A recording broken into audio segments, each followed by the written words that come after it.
அதாவது இப்போ கூட்டணி கணக்குகள் மாறுவதற்கு வாய்ப்பு இருக்கிறது. யாரெல்லாம் திமுகவை தோற்கடிக்க வேண்டும் என்று நினைக்கிறார்களோ அவர்களின் கடமையும் கூட. ஏதோ நாங்க அதெல்லாம் சேர்ந்து இருக்கணும்னு சொன்னா ஏதோ நாம அழைப்பு விடுக்கிற மாதிரியும் ஏதோ நம்ம பலவீனமா இருக்கிற மாதிரியும் ஒரு தோற்றத்தை ஏற்படுத்துகிற கிடையாது.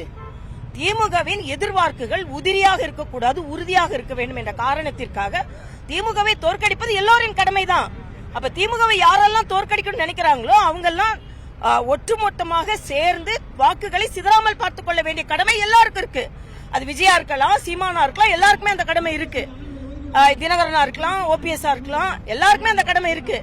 அதனால உண்மையிலேயே நீங்கள் உள்ளார்த்த பூர்வமாக திமுகவை தோற்கடிக்க வேண்டும் என்றால் மரியாதைக்குரிய அமித்ஷா அவர்கள் சொன்ன மாதிரி தேசிய ஜனநாயக கூட்டணி விரிவுபடுத்தப்படும். அதுக்கு நாங்க முயற்சி செய்வோம். நாங்க ஆட்டோகிராட்டிக்கா செய்ய மாட்டோம், டெமோக்ராட்டிக்கா செய்வோம்னு சொல்லியிருக்காரு. எல்லாரும் உட்கார்ந்து நாங்க முடிவு பண்ணுவோம். ஆனா இன்னும் தேர்தலுக்கு அவகாசம் இருக்கிறது. கூட்டணி இன்னும் பலப்படும். இங்க உள்ள கூட்டணி பலப்படும். திமுக கூட்டணி ஒன்னும் அப்படியே இருந்திருதுன்னு சொல்ல முடியாது. அதுவும் விலவலத்து போறதுக்கு வாய்ப்பு இருக்கிறது. அதனால் நிச்சயமாக திமுக தோற்கடிக்கப்பட வேண்டும். அதுக்கு கூட்டணி கணக்குகள் மாற வேண்டும்.